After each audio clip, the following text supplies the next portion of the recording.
Hey everyone, welcome to another episode of the Adventures of a Real Estate Investor. I'm Susie. And I'm Michael, and we're excited you joined us for this adventure. So today's awesome guest is Angel Williams. Thank you so much for being on with us today. Oh gosh, thank you guys for allowing me to be a guest on your show, and I'm just so excited for y'all. No, I'm excited for you to be with us today. It's going to be amazing. And just for the audience to know, we met Angel at Brian Briscoe's meetup, which seems to be a common theme with the people that we meet, which is phenomenal.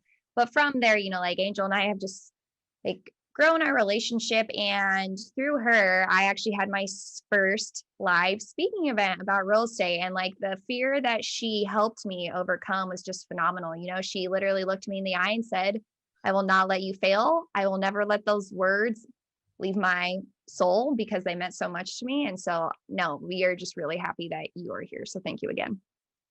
Well, thank you for having me. Yeah, Angel, would you mind telling our listeners a little bit about your background and how you or why you started investing in real estate? Sure. So let's see. Start with kind of the background. I graduated from high school, went to college, did the what you're supposed to do kind of thing, got my degrees, amassed massive amounts of school loan debt. Right. Couldn't find a job, wound up getting my master's degree. More loan debt. Yeah. And then I kind of floundered after I finished my master's degree. And then I wound up moving to Lubbock, Texas in 2003 with Jason. Very good. But moved to Lubbock. Jason was finishing up his doctorate. And so we wound up in Lubbock, and I got into teaching. I actually started out, I was working the lumber counter at Sutherland's with a master's degree for like $7 an hour. I think with my first raise, I made it to $8. Look at you. So that was a little crazy. But there was a private school teacher job opening, and I interviewed for it and got it. And I was like, oh my gosh, I love teaching. I did an alt certification program that summer and started teaching public school the next year. I taught K-5 music for a while. My first year I had that 4th and 5th grade combined classroom. Then I've tutored for a while, professionally scored for a while. So like all those state standardized tests people hate, I help create those and score those. And I teach college econ, and that was kind of the background of that. I grew up in a family that invested in real estate. My husband grew up in a family that invested in real estate. And so it was just something that we knew we'd wind up doing. We bought our first house in 2003, knowing it would be our first rental. And when we left in 2007, it became the first rental. So we come from the residential side. That's awesome. So one thing I want to share with the listeners is I think that's one thing that Angel and I share is really the joy for teaching, right? So when I first taught, I had the opportunity to teach at the Air Force Academy. I was like, wow, this is really incredible, right? Because it's my favorite part of it, and it's probably your favorite part, is when you get to, I wouldn't say shape the minds, but basically you're shaping these young minds, right? And you're passing along your wisdom to them. And then when they get it, it's just seeing them understand something in the way that you see it or understand it is just so incredible. And it's so rewarding. I don't even know how to describe. Sometimes it's very hard to describe the feeling of accomplishment or the feeling of joy, being able to help somebody learn something, right?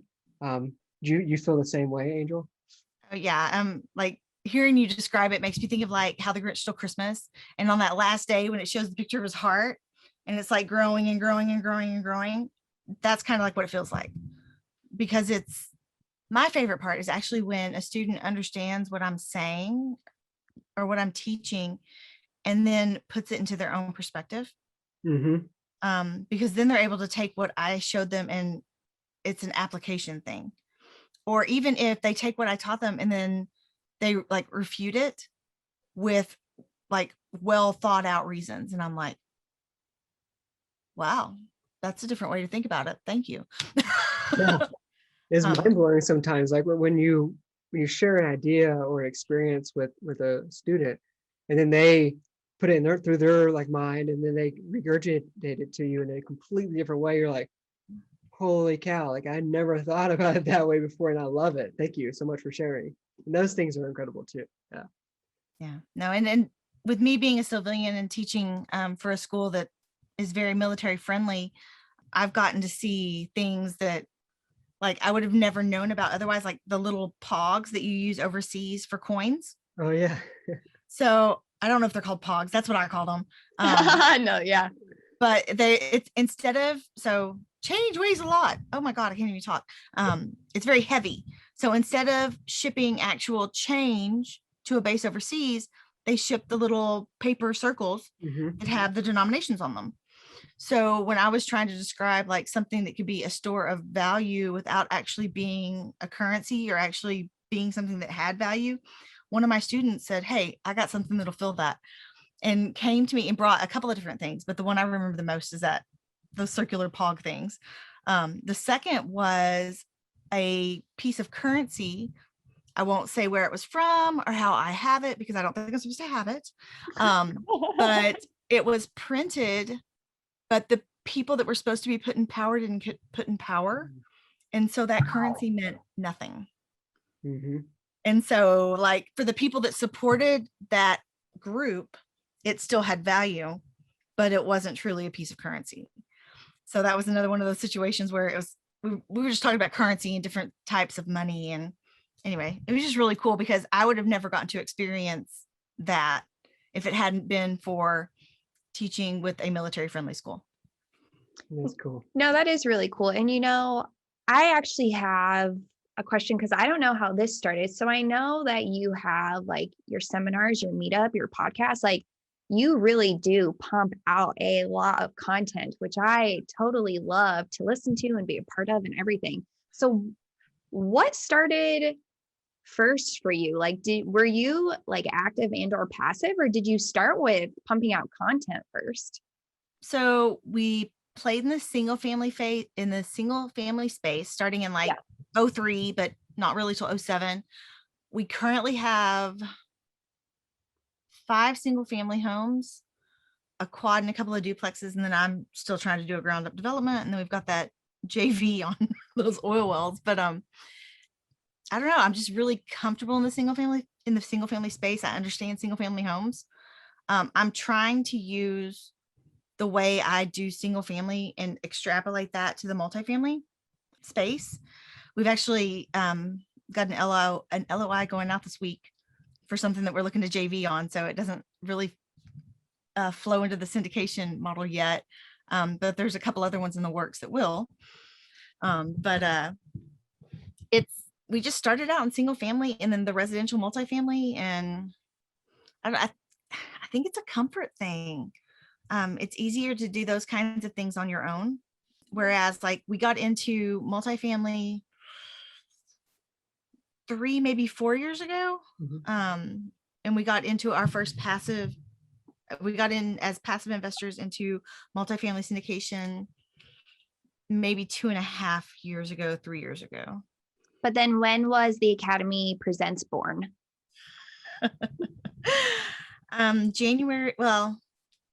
February of 2020, probably. Oh, okay, cool.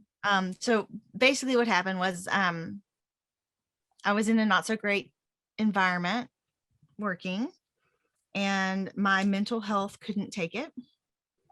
And so I wound up taking some time off on FMLA. And there wasn't a single doctor in town that would write the release for me to return. And we kind of knew that was going to happen. So Jason and I sat down one day and I was like, okay, what am I good at? I can talk. I can really talk. It was like, okay, how do we monetize the fact that I can talk? And wound up getting in contact with Dan Hanford. Yes. And he and I spent some time talking. Like he gave me a whole bunch of tips. And at that point, I had been asking for speakers for about 24 hours. I had 14 yeses. And so I told him, I'm like, what's the difference between a 1-day, a 2-day, and a 3-day event? He was like, it's just coordinating people. Like, number one, it's not just coordinating people. Like it's probably the hardest thing I've ever done but your comfort zone catches up so fast. I cannot imagine not doing them now. We've actually got one coming up in September, and I was like, dang, I need to start collecting, or I need to start getting speakers and collecting like all of the assets and stuff for speakers. And it's like, but it's before, if I was 3 months out and didn't have anything done, I would have been like, it's like I said, your comfort zone just catches up. But it was really born from this. I love to talk. I will literally talk to anybody. I don't see people like this. I see people like this. And that's been good and not good. It means that when I'm in a position where I need to probably be listening to those higher up the chain of command, I don't always do that. And there's a lot of that because, yeah. So but it comes back to that, like I see people very even. So I'm not easily intimidated. I do get intimidated, but it's not real easy to do. And so that's been very helpful when it comes to, finding people to speak and meeting people and introducing myself to people. And so knowing that those were a part of my superpowers, we just kept thinking of ways to monopolize on that. And then the way that the podcast and the YouTube channel were started was because at that very first summit, I was like, and I'm going to start doing webinars and I'm going to start doing this and that. And we were like, during the seminar, we said within the month, within a month, 6 weeks. I don't remember what we said. Yeah. But it was the end of April, and Jason was like, hey, you said you were going to start those webinars or podcasts or YouTube channel or whatever by the end of the month. And the end of the month is this week. And I missed it by one day. My very first YouTube channel, or my very first YouTube video, was May 1st. And it should have been April 30th. So I missed it by one day. But it was just that commitment and the fact that we made it to our very first summit had over 375 attendees. Wow. And because that many people had heard me, and I was like, well, I guess there's no backing out. No. And now it's like I committed to it. And so now I just keep doing it. And I've missed a few weeks here and there, but I had like a massive queue. I had like a 6-month queue because there was so much stuff out there. And I guess that's kind of one of the things that I share with people is when you make a commitment to something, you just do it. Yeah. There's days when I didn't want to get up. There were days that I was out of speakers and I was like, oh, well. And then I was like, oh, man. And so I'd get on and I message a good friend. I'd be like, I dropped the ball this week. I don't have a speaker. Can you please help me out? And I can't tell you, I mean, it's more than one. I've done it more than once.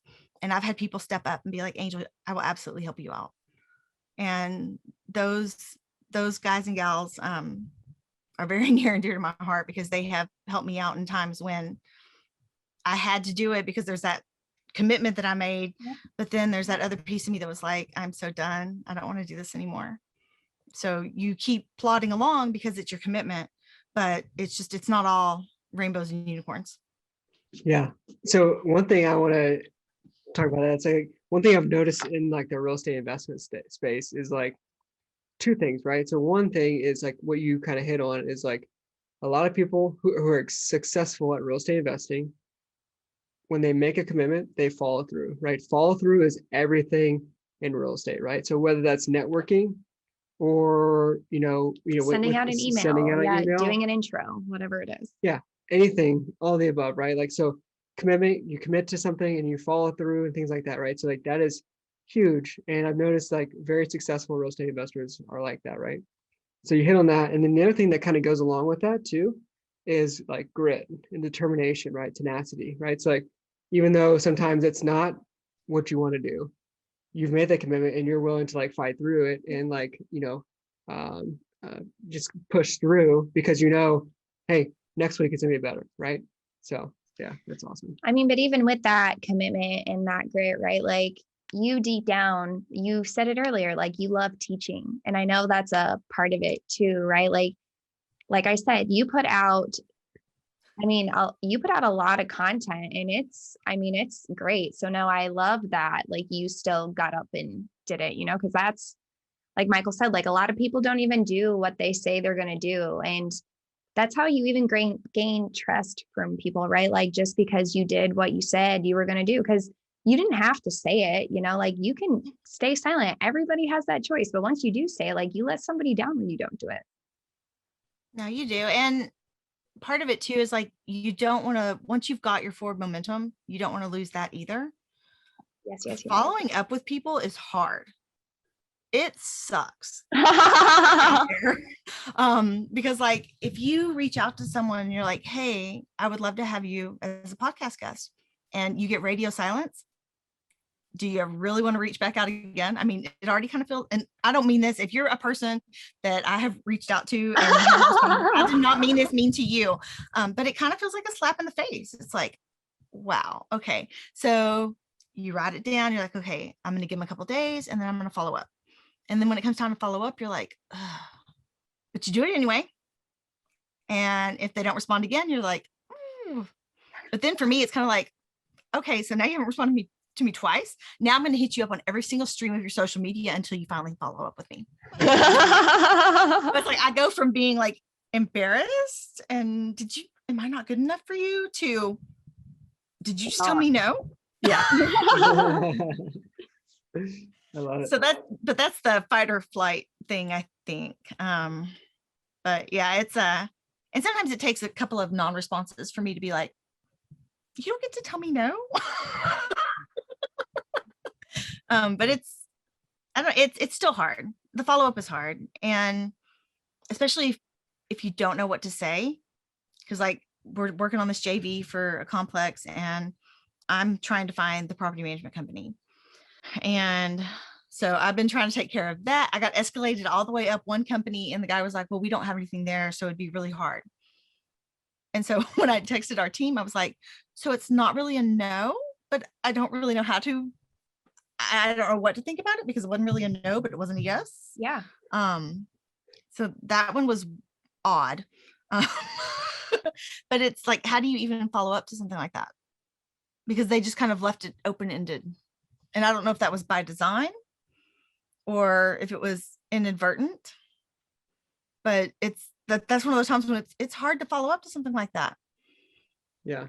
Anyway, that's probably an offshoot and you're like, what is she talking about? No. Yeah. Okay. Yeah. So I mean, that is, following up it can be very, very difficult, very challenging, because you do feel like, you almost feel offended at first, like you said, and then, so for a lot of people, they just end it right there, right? Like a lot of people would just like give up. So, but it comes with like that grit and determination for sure to keep following up, and continue following up, right? So. Yeah. Well, and there's what did I read? Is it the 4 agreements? It is the 4 agreements. Yeah. Where it talks about not taking things personally.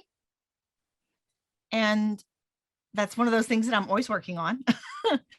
But sometimes I'm really able to say, oh, well, they missed the appointment. It wasn't because of me. Maybe something came up. But, a year ago, I would have been like, what the heck did I do? Why do they not like me? I would have taken it very personally. And so I think some of the greatest salespeople and people that are really amazing at following up with others is those people who have really just embraced that idea of it's not personal. Well, and like you were the one, or we are the one, or whoever are the people who are showing up. So like that's how I think of it too, right? I'm like, well, like I'm the one who showed up. I'm the one who reached out. Like, why would I take it personal? Like I did like what I was supposed to do. And that's as far as I can go. Yeah. Well, and it's those deep-seated, I think, ideas, fears, ideals, thoughts that get put into our heads as we're getting older and Absolutely. getting through the storm that is junior high and high school. But those things like just really get stuck in your head. And I think that's where some of it comes from. Yeah, absolutely. We'll take a step back to talk about something you mentioned previously. Like, so you started this YouTube channel, right? Like, what was the purpose and everything behind the YouTube channel? Like, was it because like you enjoyed teaching and you were trying to get the content out there, or like, okay, can you explain a little bit more? Okay, so I was actually talking to somebody last night about this. The best thing about having a podcast or a YouTube channel or putting on virtual events, summits, webinars, you basically get one-on-one coaching for however long that person is talking to you. Absolutely. So you learn so much. Mhm. It's just crazy. It is absolutely crazy. It's just amazing. And the relationships that you get to build. I've had people reach out to me and be like, hey, I'm thinking about getting into XYZ area of real estate. Do you know anybody?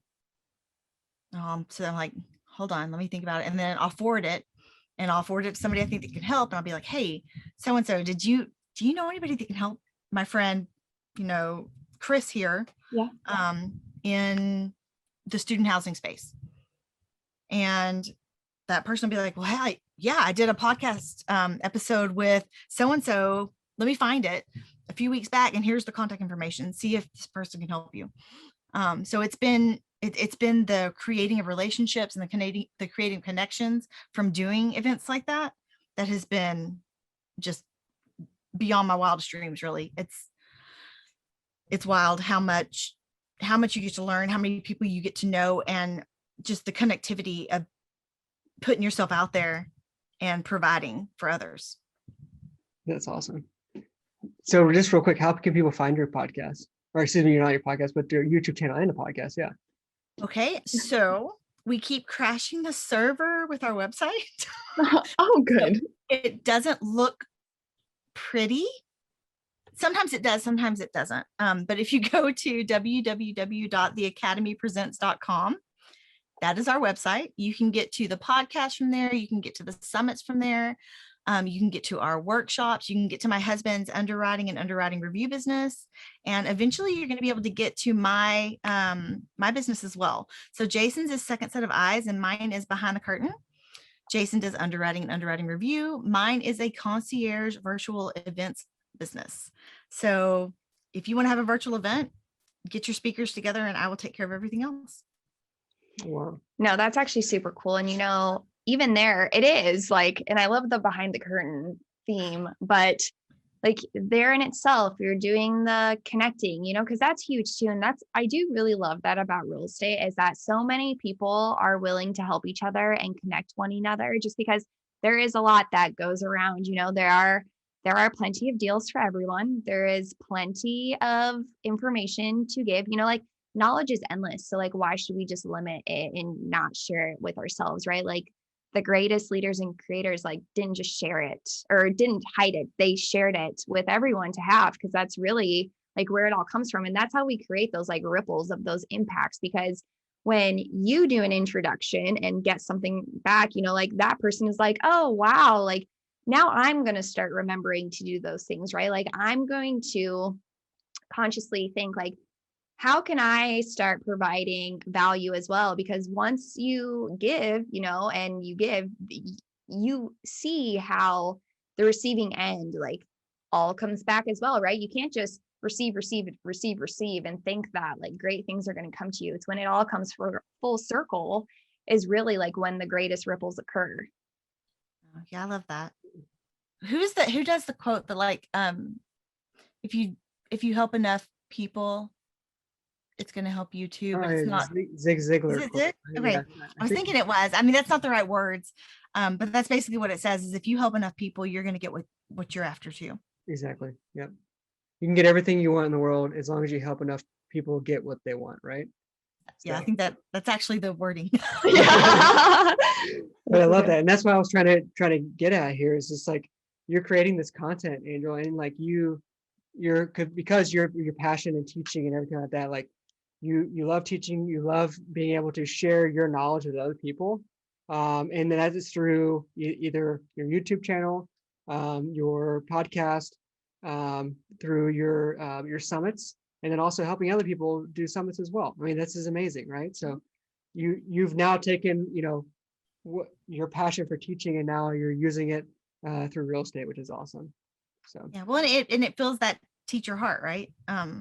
Being able to, and this is where I feel like there's kind of two schools of thought when it comes to educational platforms. You've got people that care about like how many people can I reach, and there's people that are like, can I help just one? Yes. Yes. absolutely. And those are I feel like those are kind of the two schools of thought, and I never thought of myself as that person that was going to be, can I help just one?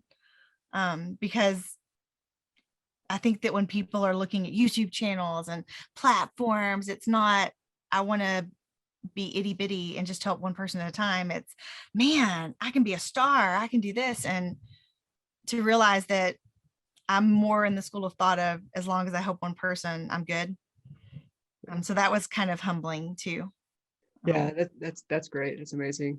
And that's, I started putting videos as well, like, right. So like in LinkedIn, just to like test the waters and see how it works. Cause like, I'm not in a teaching role right now, and I want to be able to teach and share my knowledge.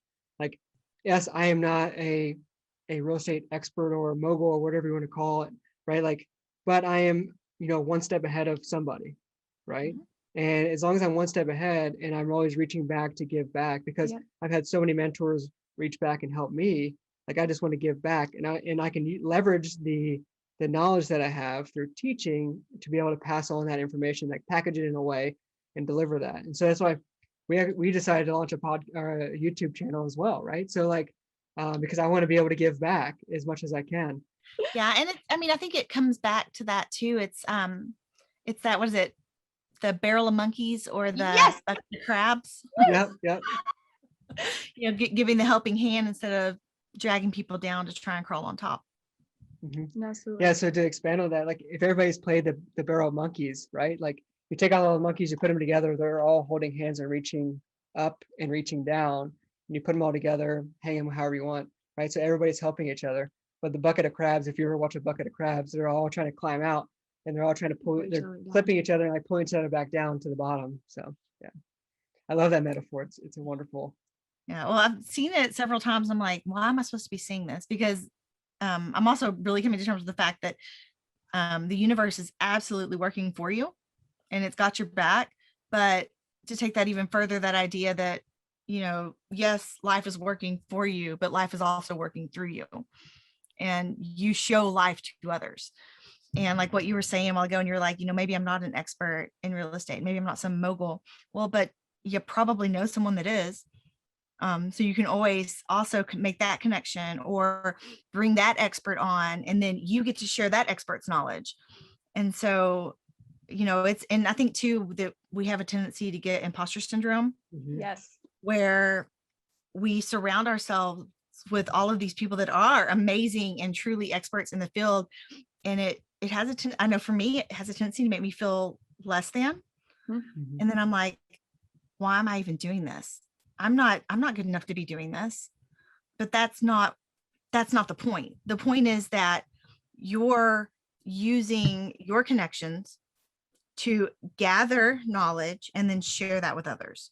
So really it has nothing to do with you other than the fact that you are the conduit. You're the connection. So, but you have to think about it that way. And it's hard to think about it that way when you're feeling less than and feeling sorry for yourself. So just putting it out there so that people don't feel alone, because I can't believe that I would be the only one that feels that way. No, you're not. No, you're not. And yeah, no, definitely thank you for sharing that, because a lot of people do have imposter syndrome. And, the thing is that do we ever actually get out of imposter syndrome if we're continuing to challenge ourselves every day? Will there ever actually be a point where we are out of that mindset? Like, how can we switch it to just be like, I challenge myself every day, and I know this is just how I'm going to feel all the time now because I choose to do 1% better every day. Well, and it's that it follows with that idea of success is a continuously forward moving target. Success is not some crazy destination that you eventually reach, because every time you grow, success gets a little bit further out in front of you, because it's always going to push you too. So you're never going to reach this point where you are the all-knowing person, because you're always learning more. So you have to step back, like what you were saying, Michael, and as long as you're one step ahead of someone, you can still help that person. Absolutely. And so it's that idea of constantly keeping in your mind, I need to keep moving one step at a time, one step at a time, one step forward, one step forward, one step forward, so that you're always in a position to help others. There will always be people that are one step behind you, not because of any reason other than maybe they started later, or they didn't come from the same background, or they didn't have the same, they didn't have YouTube University, maybe they were somewhere where they didn't have Wi-Fi. I mean, there's all sorts of situations that could arise that make it to where someone just hasn't been able to keep pace, and you're able to help those people. So, but yeah, there's always going to be imposter syndrome. No, it's true. You just have to, just continue that challenge, like I said, because it works. Well, unfortunately, time is flying by, Angel, and we love chatting with you. But this brings us to the Adventurous Four. These are 4 exploratory questions we ask every guest. So for the first question, it is, where is one place you wish to travel and why? All right. So this one's probably going to be super weird. Because it's as special needs parents, the freedom of traveling is not quite what it is for other families. I'm not saying better, worse, whatever, that's to the side. But what I'd really like to do is travel to the future me and just get a hug and hear the future me say, hey, we made it, and just give me some love and give me some comfort, because there's days when it feels like we may not make it. And so I think it takes me back to that quote of, look at where you are. You've lived through everything so far. Yep. And so I'd want to travel to that future me and get that love and hug that says, look, we made it. We made it through all this crap that you thought was going to kill you. We're fine. You're fine. That's amazing. Yeah, no, I really like that answer. It's not weird. It was very genuine and thought out. So thank you for that. So the second question is, what is the number one thing on your bucket list, and how are you leveraging real estate investing to achieve it? So our number one goal is to make sure that our daughters don't have to worry about covering Anson's medical costs. He's our special needs son. And we want to make sure that when Jason and I are no longer living, that all the girls have to do is love their brother. They don't have to worry about how they're going to pay for his therapies or how they're going to pay for his nurses or any of that. So that's our number one thing. But one of the things that works along beside of that is we want to have a foundation that not only cares for, provides for Anson, but also provides for all of the families out there that wind up finding out that their child has the same diagnosis Anson does. Because when Anson was first diagnosed, there were 742 cases in the world. Wow. Yeah. Very, very little information. Mm-hmm. I found some information, but just not a whole lot of information out there on it. Most of his specialists didn't know what it meant. So they defer to me. They're like, what have you learned recently? But what we'd like to do is be able to personally donate at least $100,000 a year, inflation corrected, from the time that we're able to do it on out, so that families that get that diagnosis aren't floored. Yeah.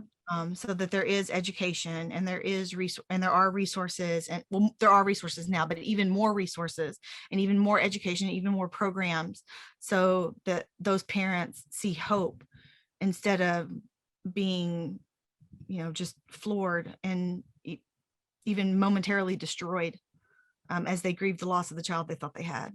So we just want to, that's our number one bucket list, is trying to make sure that happens. No, that's beautiful. Thank you. Beautiful. So the third question is, what is one piece of advice for someone who wants to start passively investing in real estate? Decide what your definition of passive is. We thought we were passive in single family homes by having a property manager.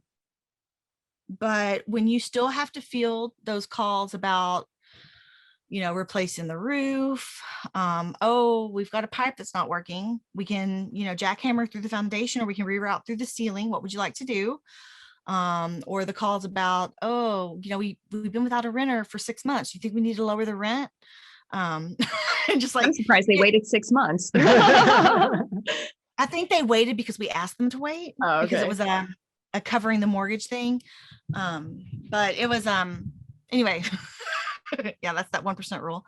But you have to field those questions, even if you've got, like, I think we have in place, like, if it costs less than $300, just do it. Mm-hmm. Even when you have that kind of stuff in place, that level of passive is different than the level of passive in an apartment syndication, where You literally don't have to do anything, and you just get your distributions. It's mailbox. It is literal mailbox money. Yeah. Or literal Mhm.